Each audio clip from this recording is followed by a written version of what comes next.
Hey, this is the girl on fire, Jessie Nolan, and you're listening to Wrestling with Entertainment. Hey there, guys. Sam Laterna here, and you're watching Wrestling with Entertainment. Hey guys, this is Iron Rip Byson. You're listening to Wrestling with Entertainment.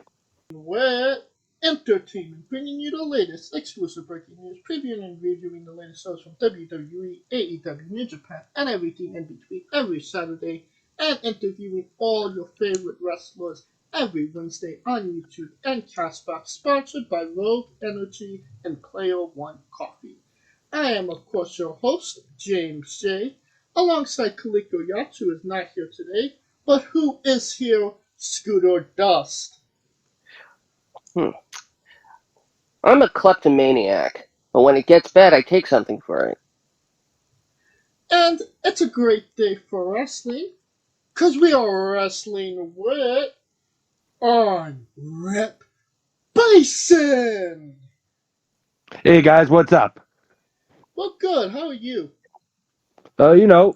Busy with wrestling and keeping out of trouble, I guess, but by getting into trouble with that. I mean, do you ever stay out of trouble when you're in the wrestling world? No, it's impossible. It's absolutely impossible to stay out of trouble, even if you're trying to be quiet. Could you tell us what you got coming up next? Well, actually, just this week, I don't know when this is going to be coming out, but maybe it'll come out before then. I have on. This is February 2nd, I believe. Okay. On January 21st, I'm hosting Pro Wrestling Grind in East Hampton, Massachusetts. We're doing our show Overkill, which will be up on IWTV at a later date once we're done. And then once we get done with that, I'll be heading up north to Limitless Wrestling in Maine, where I'll face Slade for them up there on the 22nd. Oh, so pretty busy. And on that show, you're wrestling somebody that you haven't wrestled for quite some time. Oh yeah. On Friday, I am taking on Warhorse in our. I guess this you would consider a rematch. For about 2 years ago is when I first faced him. For the IWTV Championship. Well, the championship's not on the line because he's not the champion and I'm not the champion. But it'll be a fun little rematch for us. What do you think? What are you hoping is the? What are you hoping that this match is different from the last one you had? Well, I hope to win. Well, besides winning. Okay, yeah, winning's very important. I mean, I lost last time. I definitely. No, it's been 2 years, so it's like I want to see what he's done to improve in 2 years, and I want to show him what I've done to improve in 2 years. It's a rematch, but it could also be a completely different match than the first time we did. And that's actually really exciting because it has been 2 years, and you both are probably different than you was back then. Yeah, actually, I think it's going to be within 2 weeks, like exactly 2 years. It's to the date, so that's actually pretty cool. That is pretty cool. And of course, where can we find you on social media and merchandise and all that good stuff? Oh, well, you can find Iron Rip Bison on Instagram and Twitter. Just search Iron Rip Bison on both of those. I don't have a Facebook because I don't need to talk to you guys all that much. Then you can also check out some of my stuff on Pro Wrestling Grinds, as Twitter and Instagram and Facebook. That's where I'm pretty much hanging out there too. Merchandise, I do have a pro wrestling tee. Just search Iron Rip Bison, or just DM me because I have all my merchandise in stock, so we don't have to deal with them. Sweet.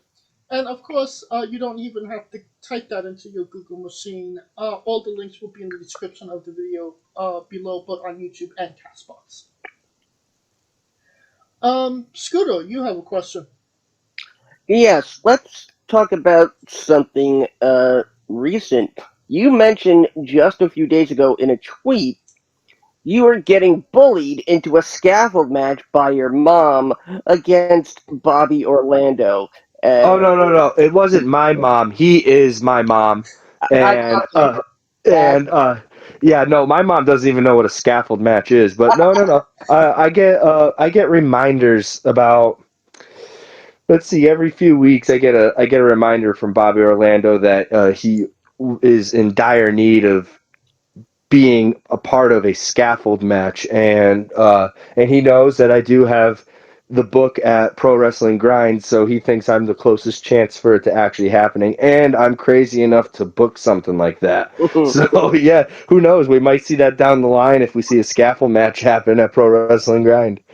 I only ask because Bobby Orlando comes out of Create a Pro, which is owned and ran by two men I know somewhat well. Uh, Brian Myers, of course, and Pat Buck, the man who trained me. Yep. So, what is your? I guess you just explained it to us, but is there anything more to your relationship with Bobby Orlando?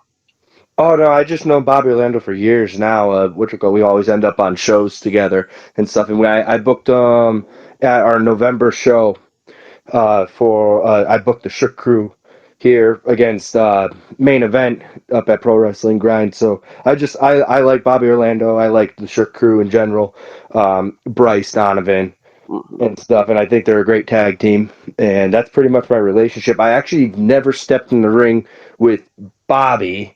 I have had I've had matches with. No, wait, never mind. I did face Bobby. No, wait, that was Kirby. Never mind. I'm getting all confused. I get hit in the head way too much. No, I've never been in a wrestling match with Bobby Orlando, but I have faced Bryce many a time in tags and singles and stuff. But yeah, I always like them. They're good guys. And hell, if they want to throw themselves off the top of a scaffold, then by all means, I'll book it and let them live their dream. I was just gonna say, one of the disadvantages of being a booker now is you get bothered by Bobby Orlando. One of the advantages is you might be the one throwing Bobby off the scaffolding. Yeah, why not? Why not? Why? I mean, I don't know. See, there's a problem with a scaffold match. See, you can always say I can throw Bobby off the top of the scaffold, but he could also throw me off the scaffold. So, like, there's that danger thing. Now, do I really want to book myself in that situation? I don't know. And do you honestly think Bobby could throw you off a scaffolding? He could throw sand in my eyes or something. I could fall over the thing. You never know. He doesn't actually have to throw me. I just have to fall. Very true. But I think maybe that's maybe a match we want to see. I think a lot of people in wrestling would be very surprised if we got to see that. Now, you work for Limitless Wrestling. Can you tell us about your relationship with Randy Carver? And could you tell us a little bit about your own promotion, Pro Wrestling Grind, as well? Well, with Limitless, and my relationship with Randy Carver, I love Randy Carver. He's the reason why Rip Bison became kind of a thing. He believed in the idea that I had with this character because for 8 years at the time, and he knew me then, I was wrestling as a different character, the Native American Tomahawk, and it was my idea to he kind of helped me think about doing something different, and then so I thought of Iron Rip Bison, and I pitched it to him, and he said, "Hey, let's go with it," and the rest is history, man. I guess he really likes the character, or likes my wrestling, or likes the fact that I will hurt my body for his shows, and so that's my relationship with him. I think he's a very good friend, and I love Limitless. I think it's a really big honor to wrestle there. It's one of the best, in my opinion, one of the best indie promotions in North America to this day, and it's just so cool to be a part of that with all because he brings in some great guys, and I get some big opportunities there. So yeah, I'm forever grateful and thankful for the opportunities he's given me.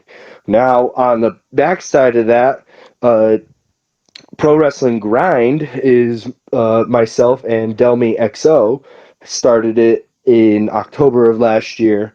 It was a little bit of a side project for us. We have a lot of ideas for matches that we wanted to see booked, but a lot of people weren't making those matches come to fruition. So we said, why not? We have some money. Let's save up for a ring, an entrance. Let's make something cool, and let's book these dream matches that we have. And it also gives both of us the opportunity to wrestle people we would probably never get booked against. So it's kind of like a selfish thing, but it's also really good wrestling. So it's for everybody. It's just to celebrate professional wrestling, you know. That's great. We love seeing new promotions kind of start up. And yeah, it's one heck of a thing too. yeah, and I mean those first two shows were like dynamite. I mean there was a lot of great talent on them. Oh yeah, the best thing about Delmy and I is that we both have very good relationships with people in the business. I think, unless they're just lying to me and taking my money.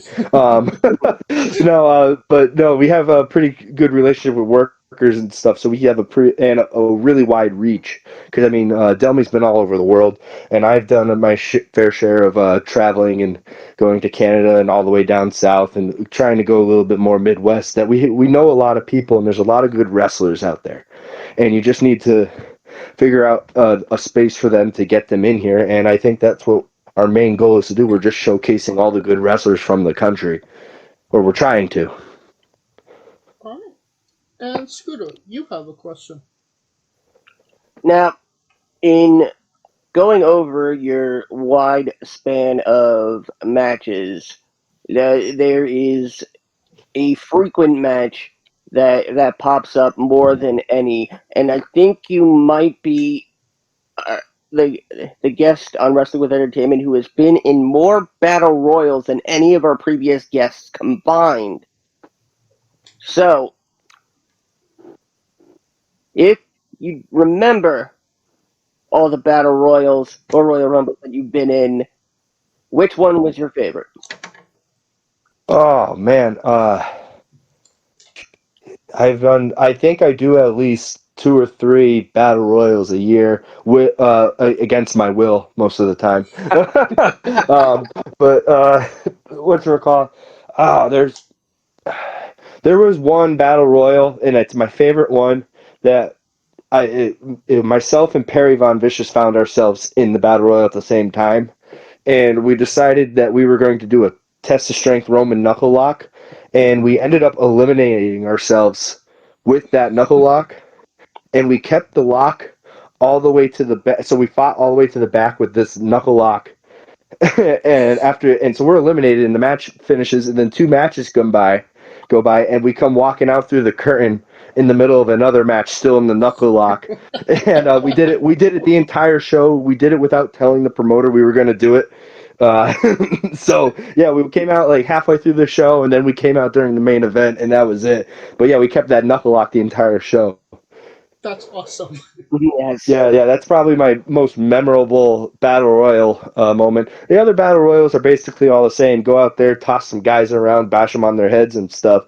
But yeah, now that I think about it, I have been in a ton of battle royals and different kinds of battle royals. I've been in regular over the top battle royals. I've been in the battle royals where everybody, like all 30 guys, are in the ring already at the beginning of the match. I've been in battle royals where you come out Royal Rumble style and it's over the top, pinfall and submission, which is a very dangerous battle royal because there's so many people falling on the ground and stuff at the same time, getting pinned and stuff. I've been in a weapons battle royal where every guy in the match came out with a different weapon. I came out with a snare drum. That was my weapon they gave me. They said, "All right, you're number 12. Here's your weapon." They gave me a snare drum. Wow. Yeah. Well, The best part is I didn't know I didn't get to hit anybody with the snare drum. Somebody put the snare drum in the corner and bashed my head against it. Made a good sound. Yeah, but yeah, so it worked against me. But yeah, I've been in some weird stuff. All right. And pencil in pro wrestling grind match, snare drum match. Yeah, snare drum on a pole match. What do you think? There you go. Yes. Yeah. Now, going from multiple men to one man, you wrestled and you beat Matt Taven. When did you find out about that match? What was the lead in going into that match, and what was the aftermath like? I found out a month before. or actually when it was, I guess when it was announced, but that was like a month before the match happened, anyways. And I was very excited. There wasn't much story in Limitless at the time about that match, but like the backstory to me, because it was kind of it felt kind of personal to me because Matt Taven was there when I first started at wrestling in my training, and he was one of the veteran guys 10 years ago that was hanging out in the Northeast, and he would come by New England Pro Wrestling Academy, and he would help out with classes sometimes. And he was always very nice to me and very helpful and stuff. And I was sitting and like doing the setup for chaotic wrestling and stuff, and I'd be setting up the ring, and then I have to do security, and I get to watch him wrestle that night, you know. So he was kind of like a star when he first started off, and then not. And if you thought he was a star back then he goes on and becomes a Ring of Honor Triple Crown champion. He's won every belt there that's imaginable. And then fast forward to my match with him at Limitless. He had just our ROH had just finished. Actually, I think that match happened the day before the final. What was it? The final battle was at the. Yeah. Yep, that it was literally the day before they taped that. So he wrestled me the night before he went onto the final pay-per-view Ring of Honor. And so I'm sorry, Matt, if you're listening to this. But no, that it was really important to me because it's like facing a trainer in a sense, and I never really got to do that. A lot of my trainers either left the business or they got signed, so I never really got a chance to face that much. So like facing him, that was pretty cool. All right. Scooter, you have a question. Now, you were an amateur wrestler in middle school, correct? Middle school and high school. Middle 6 school years. and high school. And we've seen that carry over into flourishing professional careers. How did you find that transition from amateur wrestler to professional wrestler, and does it still help you to this day? It definitely helps to this. I'll answer that question first. It definitely helps to this day because there's one thing that amateur wrestling does that no other sports does, and that teach you discipline. Yes, it's a team sport at the amateur level, but it's still you versus one other person out there. So like you have to be disciplined enough to pull and be the best against the other team's best, you know? So it teaches you that. And that was always super helpful with training and everything and being motivated to keep doing the pros. But what it didn't do, the transition was actually kind of easy for me because I had always wanted to be a pro wrestler. So in elementary school and as a little kid, preschool, I knew about pro wrestling. So when I got to middle school, I really wanted to go to the high school I went to because I knew they had a wrestling team. And I was like, everybody has to start somewhere. I figured amateur wrestling is obviously the first step to pro wrestling. What I didn't realize is that amateur wrestling is completely different than pro wrestling. Yes. When I went to the tryouts, I was expecting to see a ring with ropes, and we were going to be trained to be pro wrestling just on an amateur level. No, it was a mat on the ground, and I got thrown around by big kids who just punched me in the nose, and it headlocked me. But I learned to love that, and I became very good at it. I represented my team at New England, what is it, New England qualifier tournament at the end of my senior year. I was the first person on my team to go that far, and New England is the biggest thing, and obviously New England. So that was pretty cool.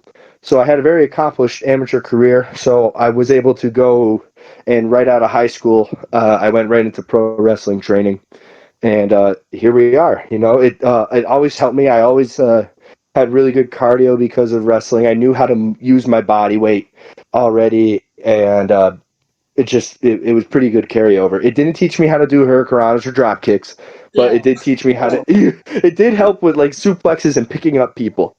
I believe that's not the first person that's told us, they went into amateur wrestling thinking that it was professional wrestling. I'm just thinking, Schools need to bring professional wrestling into their schools. That would I attract think so that many kids. I think there's a lawsuit waiting to be happened there if they brought pro wrestling into it. I don't think they need kids bashing each other with chairs. Well, depending on what school it is. Oh yeah, I guess you're right. Now, you are a part of a tag team with Perry Von Viscous. What's your relationship like, and what's a pet peeve that you just don't understand about your partner? About Perry? Yes. Oh goodness, a pet peeve about Perry. Well, I'll answer the first part of the relationship with my partner. Perry Von Vicious and I hate each other. We're not friends. We don't like each other.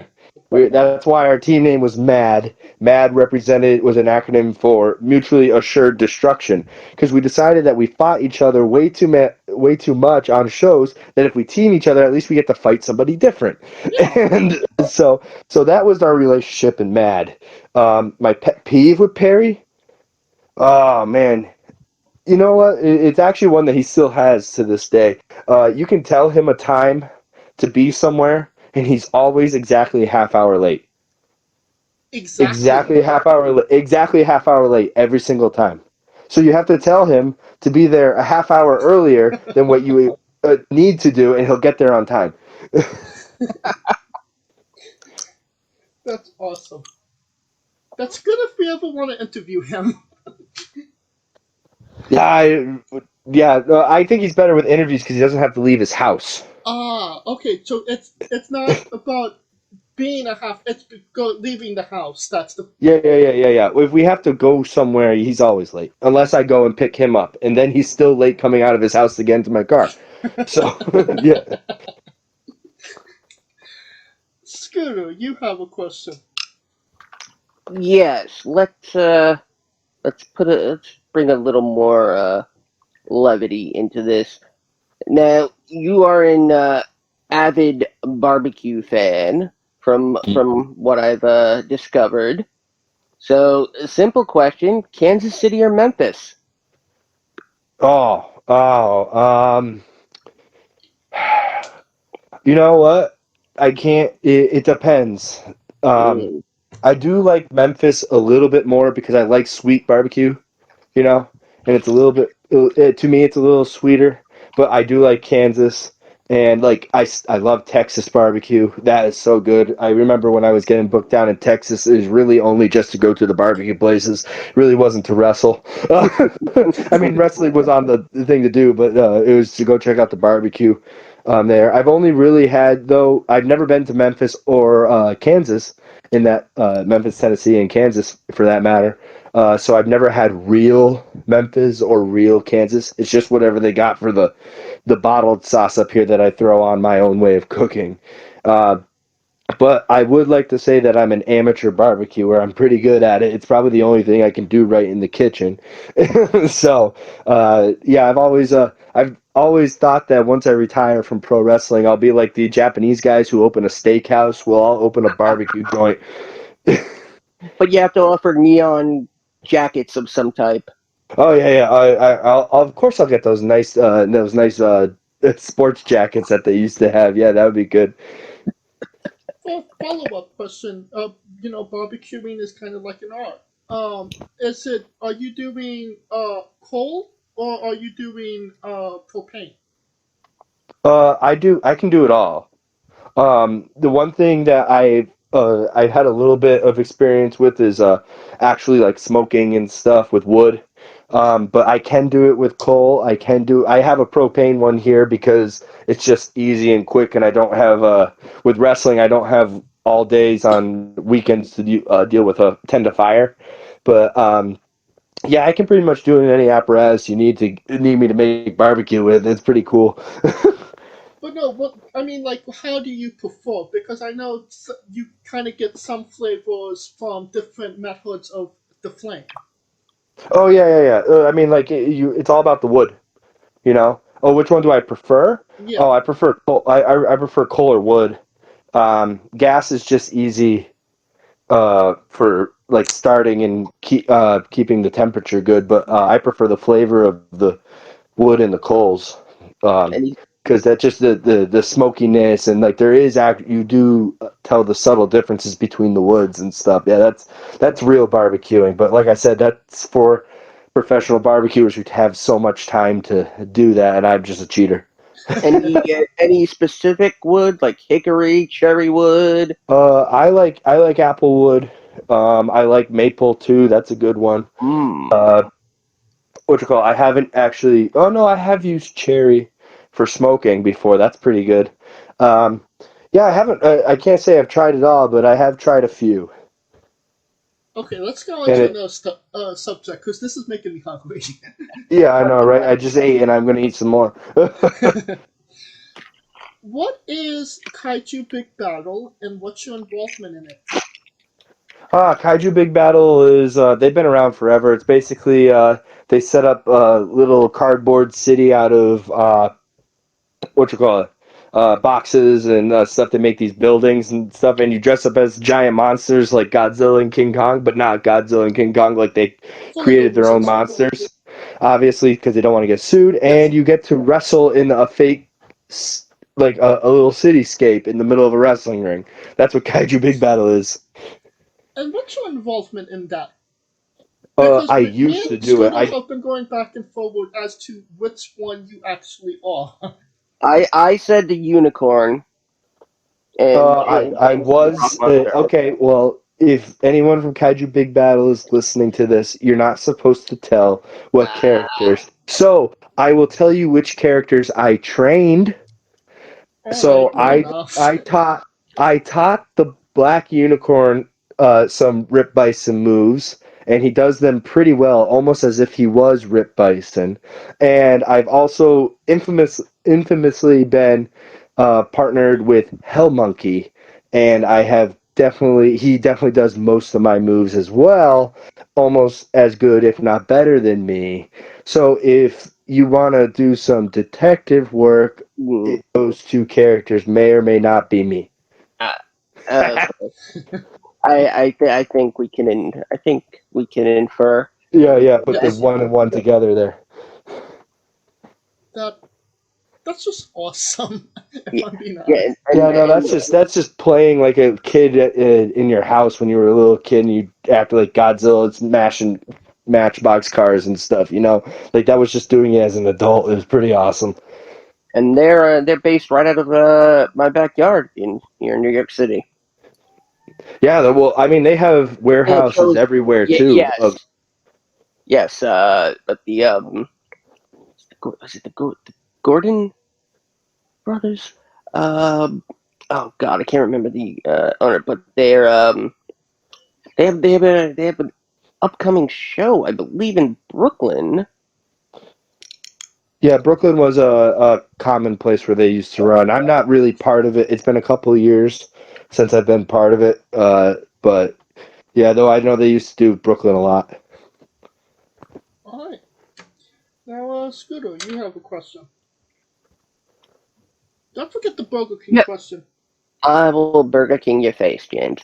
I prefer Wendy's. Now, you mentioned Tomahawk earlier, and that answered a question I had, but there was a follow-up to that. Would there be any circumstances where you would return to being Tomahawk, even if for one night only? No. I have all the gear. I can do it. But I would never come back as Tomahawk because Tomahawk never got me good bookings. So there's no point in wrestling a show where there's going to be two people to just do the gimmick again. I loved the gimmick. It was fun for me. It really helped me learn how to wrestle. But that chapter is closed. It'll never be opened again. I'll talk about it, but it's like, yeah, there's no desire to do that. I'm having way more fun as Rip. It's also just Rip is more me than Tomahawk was, and like I said, I appreciate what Tomahawk did for me, but I would never get back in the ring in that. Yeah, I had to wrestle in moccasins, man. That's not comfy. Yeah, there's no support in those things. Not even a reunion of sorts with ZPB as the Aristocrats? Oh, I would do. You know, yeah. See, I've thought about this. I've actually talked to ZPV about doing that a couple of times, and it always just comes down to, nah, we're not going to do that. It would be fun only for us two and nobody else. Everyone else would boo us out of the building, and they would absolutely hate it. Like they wouldn't even be like, "Oh, they're heels," and they'd hate it. They'd just be like, this is terrible. Get them out." You know. Yeah. So no, that's we talk about it all the time, but it would never happen. Okay, and no, another question, but not exactly a follow up. Your ring jacket or vest, depending on which angle you're looking at, invokes some of the most well-known performers of the bygone days of pro wrestling. Uh, what was your primary inspiration for that, and who designed it? Well, I did the designing. I actually made the vest. Really? I'm pretty good at doing the studs and the spikes, because that's basically just doing hole punches in leather and screwing it on there, and using pliers. So like, I could do that. I designed it basically. Yeah, there is some like Legion of Doom, some demolition ideas in it, but and like heavy metal music like Judas Priest ideas in it. But what I wanted Rip Bison to look like was I wanted him to look like he could be dangerous, like from even if he's walking down the street. You know, I don't want him to look like a normal guy when he's coming to the ring. I want him to look like he's ready to just throw his entire body at you at any time. So like it doesn't matter where he is, he's ready for a fight, and he looks like he could do some damage. It kind of like, you know, those medieval flails, or the with the chain, and it's the ball and the chain with all the spikes. I was thinking of that. I'm like, what? Rip Bison is just that. He swings around, he whacks into things, and he's covered in spikes, and he's made of metal, and it's just very brutal style. And that was my inspiration for the spikes and the studs. And then all I had to do was go and look at guys who wore spikes and studs. And like, I'll never get the hockey, or not the football pads with spikes. That's obviously I'm not gonna Right. steal that from the Legion of Doom, but I think I'd have my own little take on it that's become my own, and I don't get called Legion of Doom guy or Demolition guy, so that's actually pretty cool. They just think it's Rip Bison now. That is awesome. And I do Yeah. have a follow-up question to that as well. You refer to Rip as him. Is there a reason you refer to Rip as Rip, and is there a difference between Rip and insert kayfabe name here? Uh, what you call it? Yeah, you're talking to Calvin Lackwitz, the guy who plays Rip. Rip Messiah. doesn't. Yeah. Yeah, what you call it? There is a big difference. I have been on many podcasts where they go after and they go, "Wow, I would have never thought talking to Rip Bison would have been like, oh, you're so soft spoken, you're well spoken. What you call it, you're not screaming and hollering, you're like happy and having a good time." And like Rip is the complete opposite of that. Rip is it is kind of weird. Also, now that I think about that, I am talking about him in the third person. But yeah, he is a different breed. He's a different character. Say when I'm promoting Grind and I'm at a show, Rip doesn't come out until he leaves the back and goes to his match, and then he goes away when we get out of the gear. He doesn't have Rip's not a people person. Rip is so like it's good to have that switch, you know. And Yeah. it makes it a lot easier. I know I don't have to yell all the time. Rip yells all the time. I can't. My voice can't take that. This would be a completely different interview if you were talking to like Rip in character. It would be you wouldn't get any answers. You just get threats and probably yelling and snorting and spitting. And yeah, it would be completely different, not enjoyable at all. No one would ever listen to it. So it'd be like talking to Christian Bale when he's doing his Batman voice. No, more like Bruiser Brody, screaming and hollering, ah! You know, like you wouldn't even get anything out of me. I'd just be barking at you or something. Now, one of the matches that definitely interested me was you had a slugfest with CPB on Limitless Wrestling. Yeah. You guys beat the hell out of each other, and I just really wanted to know maybe a little bit more about that match because you guys were tag team and then kind of you went into enemies, and now you're kind of in separate directions at this point. ZPB is probably one of my oldest friends in wrestling.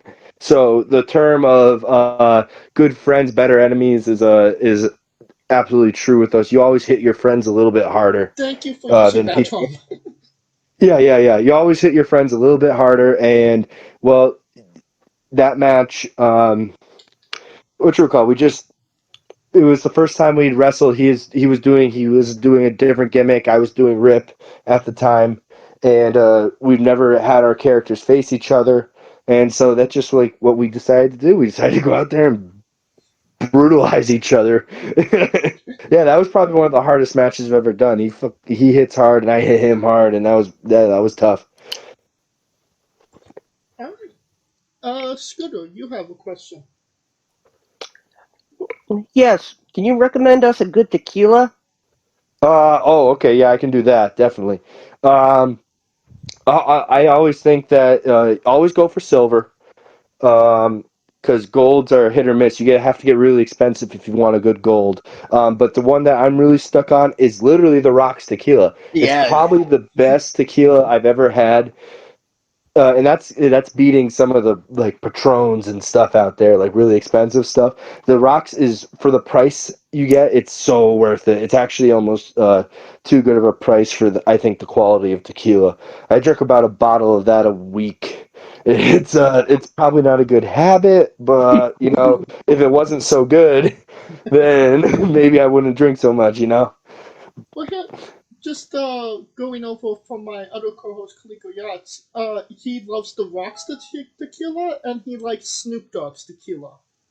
I've never tried Snoop Dogg's. I have tried Sammy Hagar's tequila, Cabo Ooh. Wabo. That stuff's Ooh. really good too. Yes, it is. And actually, Sammy Hagar he left. He sold Cabo Wabo.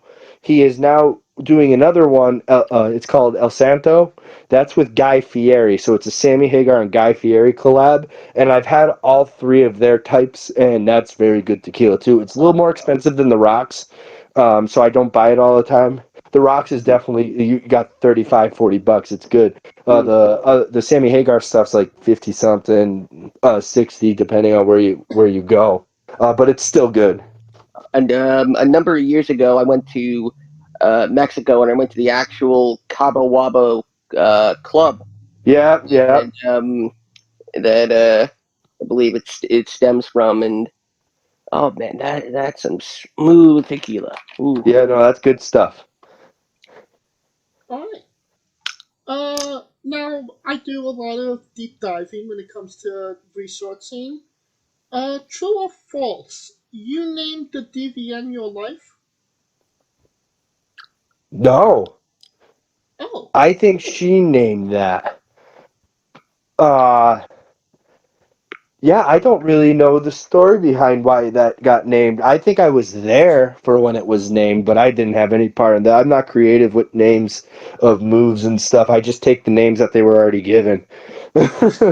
So like I do a burning hammer for a finish. I'm never gonna call it like the rip drop or the death drop or whatever. It's just gonna always be the burning hammer. Uh, what you call it? And if my move does have a name, it was because the commentator Johnny Torres at Limitless usually comes up with them on the fly, and they're really funny and they just stick. Yeah, so I don't know really who named the Davy End Your Life, but I interesting. definitely was there. Okay, so you was there. Alright, maybe that's what I heard. Yeah, yeah, it was. I think it was one of the uh, road tapings or something for Limitless that it was named. But yeah, I don't know who did that. But I do know that you did have a match with DVN. You don't Yeah, and usually I took the do. Davy End Your Life. Yes. But you don't usually do a lot of intergender wrestling. Could you tell us specifically about that match with DVN? Davian started training for wrestling 2 weeks after I started training, so we were kind of like siblings in wrestling for that. Okay. You know, we were paired together for a while. And we actually Rip had never faced Davey. I think Tomahawk wrestled Davey a few times. Actually, now that I think about it, no, he didn't. So yeah, actually, for 10 years, I never wrestled someone who's been in the business just as long as me and trained with me. So that's how that match came around to be. So it just was the perfect opportunity to do it. She needed a match. I needed a match, so we did it. And again, I haven't seen you do a lot of intergender matches. Is that something that just how bookings fall, or intentional, or? Yeah, I mean, I don't want to sound bad, but look at Rip Byson and put him against somebody who's so much smaller than him. Like, I don't get to wrestle a lot of smaller people, boy or girl, um, because it's just my style of wrestling. So it's just like nobody looks at me and goes, yeah, he's an intergender guy. I have had 3 intergender matches within the last couple years. I had one with Delmi XO, I had one with Davey, and I just had one at New Year's Eve with Masha Slamovich. But those are really the only 3. I guess if you count the trios match with, it was me and MSP versus Art, Art has Ricky Smokes, Aaron Rourke, and Evie, Ava Everett. Yeah. So if that counts as an intergender match, even though it was mostly dudes in it, so I guess I've had 4. But yeah, no, it's not something that, and I don't go out of the way to ask for intergender matches. It's nothing personal. It's just I know what my match is, and it just doesn't end up being an intergender match, you know? That being said, what are the advantages and disadvantages of wrestling your significant other? Well, we get to take out frustrations. um, and with the benefit of wrestling Delmy is that I actually had a pretty big hand in training her, which is a no-no to say because I wasn't a trainer at the time, but I did visit her school a lot, and she did train with me whenever we could get a chance to do it. So I feel like I had a hand in that. So it was kind of cool to see how good she was. Yeah, but other than that, just beating the tar out of each other because someone didn't wash the dishes is a pretty good reason to fight each other. Oh, dare she? Now it's time for Kaliko's colossal question, not featuring Kaliko this week. You become the greatest wrestler of all time. They make a movie about you. Every movie has a soundtrack. What would be the first 3 songs on the Rip Byson movie soundtrack up to this point? Oh man. Okay, so definitely one of them would be my theme song that I use currently. It's Joan Jett's "Hate Myself for Loving You." That song speaks to me in so many ways between personal and existential problems that I have with pro wrestling. You know, the term "I hate myself for loving you" is exactly what I think about wrestling. You know, I hate that I love it so much because good God, it's killing me. But it's like a terrible drug, and so that line always speaks to me, and that's why I come out to that song, is because it gets me into that moment of like, yep, I'm doing this again. Why am I doing this? Oh, we're going to do it though. So that song would definitely be on there. I would say "Have a Drink on Me" by AC/DC would be in there because, good God, if there is something about Rip Byson, it's that he likes to fight and he likes to drink. So that song just speaks words to me. And then I would probably put Motorhead's "Killed by Death" on there too, because that song, you're killed by death, and that's how Rick Bison's gonna go out, man. That's the only thing that's gonna kill him is death. So yeah, it speaks to me. That would be my cool soundtrack for my sweet movie that no one would watch. Well, I think, well, hey, if you're the biggest wrestler of all time, of course people are going to go see it. Yeah, but if I'm the biggest wrestler of all time, I won't be doing wrestling. I'll be like The Rock or John Cena and just quit. Make more money doing other things. Now, do you lock those answers in? Do I lock those answers in? Yeah. All right. I gotta say, I'm actually a really big fan of those three picks. That's a solid, Yeah. colossal trios. Oh, colossal Yeah, no, trios. That's a great name for those that. yeah, those songs pretty much they're- I like how I use Rip in the third sense, but there's a lot of things in both of the personalities that are uh that cross over, and my taste in music always crosses over. So, yeah, that's right up my alley for what I like to listen to. So it would end up on my soundtrack. All right. Now, onto a controversial subject. Pineapple on Uh-oh. pizza. What's your stance? I don't need fruit on my pizza. I have fruit in my drinks that I'm drinking with the pizza. I don't need it on my pizza. What's your spirit Pokemon? Spirit Pokemon. Charizard, but the asshole Charizard that Ash Ketchum had. That So Charmeleon. I related to him pretty well when I was a kid. Weirdest question you'll ever be asked on a wrestling podcast. Would you ever consider wrestling a rock? Not Dwayne Johnson, sort of Not the country. an actual rock. A rock. I've always heard the term if you're a good wrestler, you can wrestle a broomstick. So what's the difference between a broomstick and a rock? They're both inanimate objects. So if I want to ever be a good wrestler, hell yeah, I'll challenge a rock. Just for context, there's this wrestler named Psycho Mike that wrestled an actual rock for over 15 minutes in what was called a Tungsten Man match, an Iron Man match that lasted for 2 weeks. Huh. I did not know that piece of trivia. That's crazy. I'm gonna have to beat him. Oh, he didn't beat him. It was a draw. Yeah. Oh, nice. Oh, okay. Well, rocks. I don't know where they study their martial arts or their wrestling, but they could be pretty hard to pin down. So I get it. Yeah.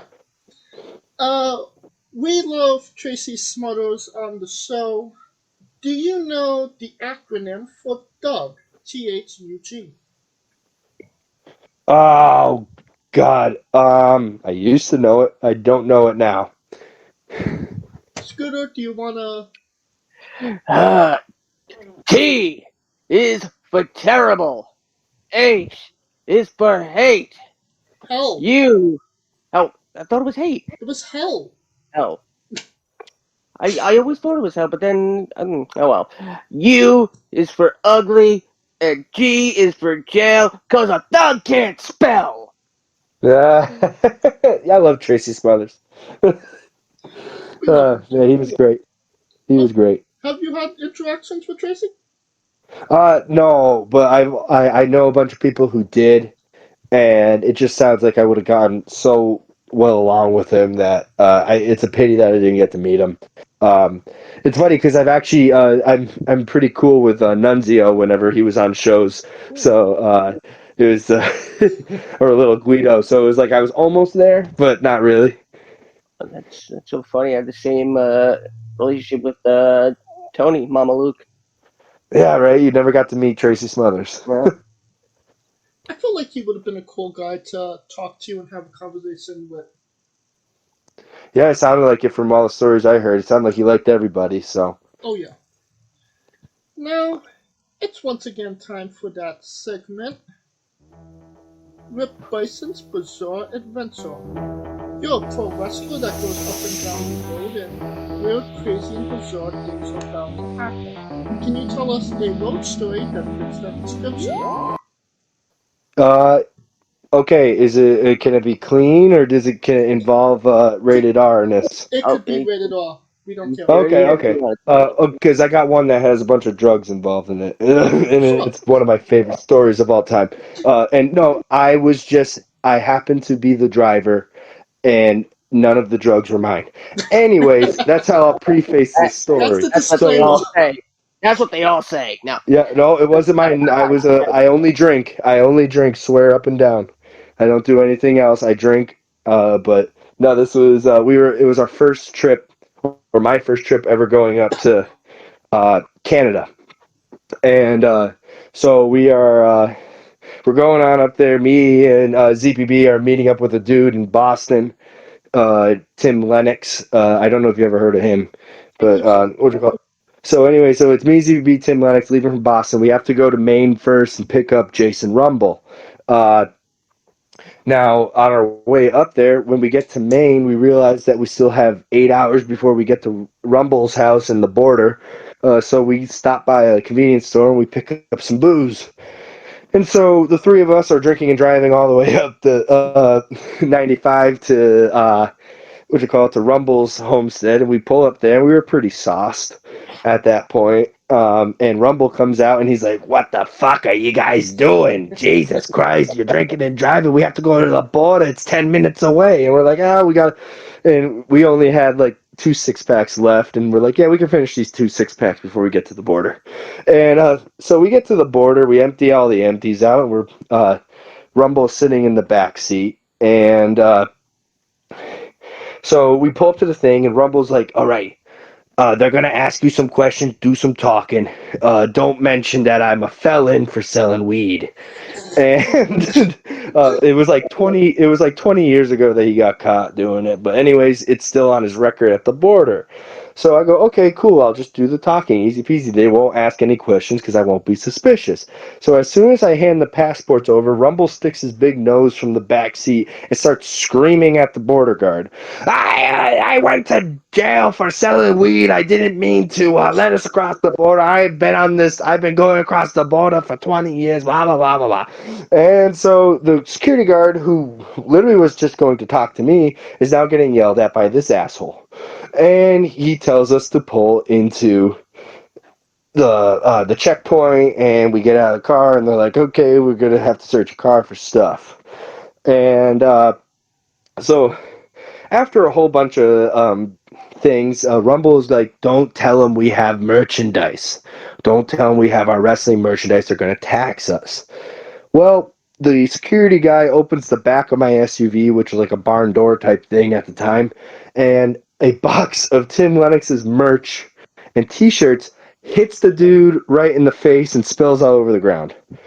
So now the guy knows that we lied to him, and he pulls us off to the side, and he's like, "Oh, wait, we won't let you across the border, blah, blah, blah. You have to go get this all filled out in paperwork, yada, yada, yada." And that took 3.5 hours at this border. Wow. And this is where the drugs part comes in. So without them, they were pretty much almost ready to strip search us at the time, but they ended up not doing it because somehow Rumble smooth talked us out of the taxation thing, and they let us go, continue across the border. As soon as we pull out of the damn lobby, or the holding place with our car, Rumble goes, "Good thing they didn't strip search us," and he pulls out a bunch of weed out of his pocket and starts smoking in the back of my car. So I almost got, probably, if they searched us, I would have been held, probably arrested up in Canada, banned from going to Canada. I would have never had 4 years of wrestling in Canada at that time, and my career probably would have been ruined. That would have been on my record. That was my first trip to Canada.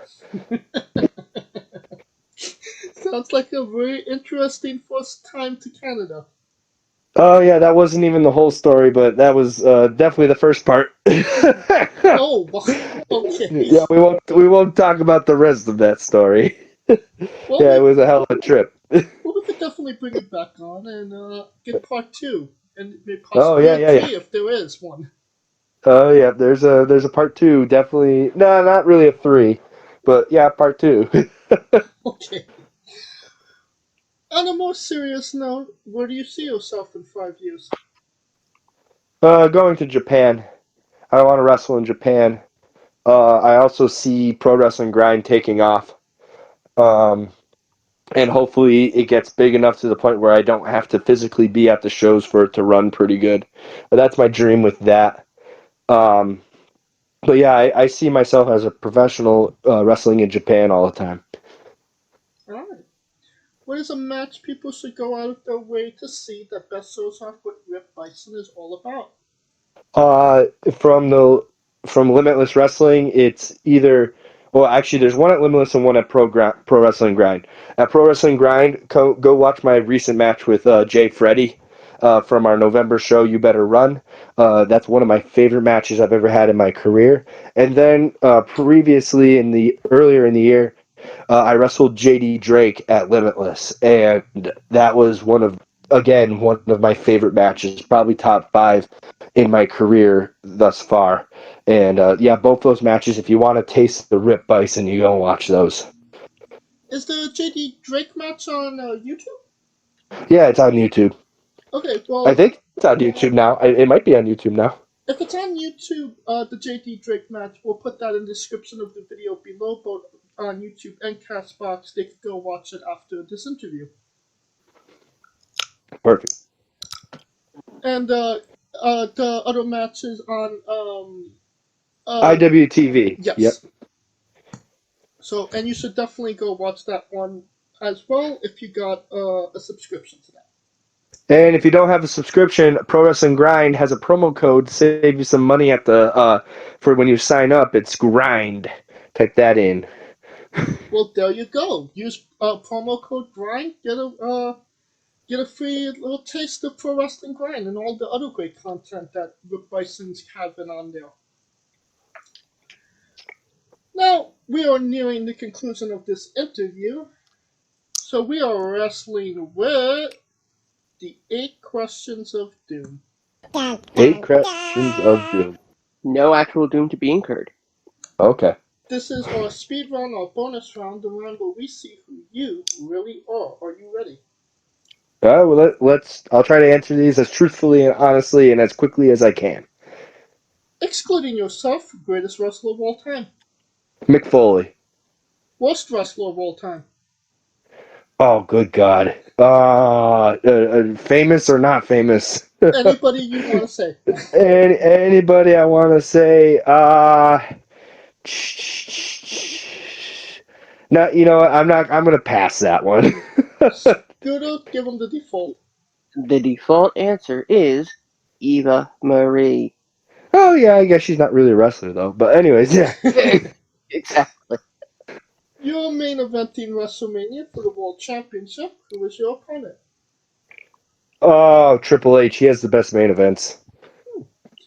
If you could come out to anyone's entrance music, past or present, who would it be? Oh, why do you do this to me? Dr. Death's theme song from Japan, I Love It Loud by Kiss. Nice. Finish the sentence. Kayfabe is... Alive. We would have also accepted is quite good on toast. Oh. It's like a jam. Yeah. Squash, fruit or vegetable? It's a type of match.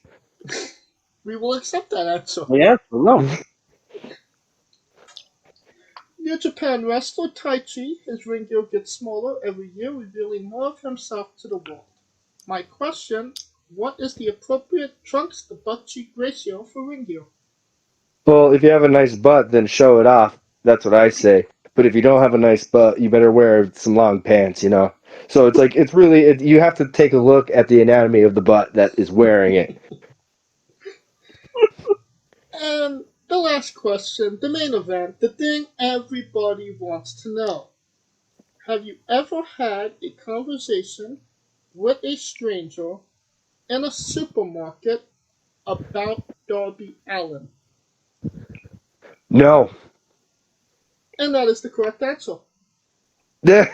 And that will conclude this interview. Thank you so much, Rip, for coming on and doing this with us. Thanks for having me. It was really fun. Once again, where can we find you on social media? All right, you can find Rip Byson on Twitter and Instagram. Just search Iron Rip Byson on Instagram or Rip Effin Bison on Twitter because I can be explicit on there. Then you can also follow myself and Delmi's promotion, Pro Wrestling Grind. That is Grind Puro on Twitter, Facebook, and Instagram, and we will soon have a YouTube channel up for Pro Wrestling Grind when we finally figure out how to edit matches down individually. Anyways, yeah, that's where you can find me. That's where you can find all my stuff and interact with me. I might not interact with you because I don't like any of you. Damn. And of course, merchandise as well. Oh yeah, I have a pro wrestling tee store, and I guess I'll interact with you on those socials if you DM me because I have all my merch there. I still won't like you, but I will take your money. And of course, all of those links for Rip Bison and Pro Wrestling Grind will be in the description of the video below, both on YouTube and Castbox. When the YouTube page comes out, we will update the bio both on YouTube and Castbox as well. And you've been listening to him for an hour. Buy a damn short. Yes, please. And of course, if you like what we're doing, please like, subscribe, comment both on YouTube and Castbox. Join us next week on the show as we interview Dutch from Fight Factory Wrestling UK. And we have the week after that, Mordor. And of course, all of this is sponsored by Rogue Energy and Player One Coffee. Follow the show at Wrestling with E, both on Twitter and Instagram. You can follow me at JamesJ993. You can follow Scooter at you can follow Kaliko at Iron Kaliko. And where can we find Scooter? They can find me peeping into their window. You have lovely carpets. They can find me on Twitter at Scooter Dust, and of course on the Remix with James and I, the only live streaming alternate commentary podcast on the web today. Next time we come at you is with the Royal Rumble. However, by the time this airs, the Royal Rumble will have been long gone. Yes, it was. And It was a great of course, show. yes, it was. Absolutely. The best. And of course, join me along with Rico Constantino Jr. and the rest of the Smoking Dragons clan over on Twitch, twitch.tv/Smoking Dragons. Now, Rip, when I say wrestling wit, you say entertainment. All right. For our very special guest, Rip Byson, Kaliko Yacht, Scooter Dust, I'm James J, and this has been Wrestling with Entertainment. Hey guys, this is Brutal Bob Evans from Hangs with Bob Seminars and TheWrestleLife.com, and you are listening to Wrestling with Entertainment, one of my favorite podcasts in the whole wide world. Hey folks, this is the Colossal Mike Law, and you are listening to Wrestling with Entertainment. Enjoy the show, support these guys. We appreciate it very much. We'll see you at ringside.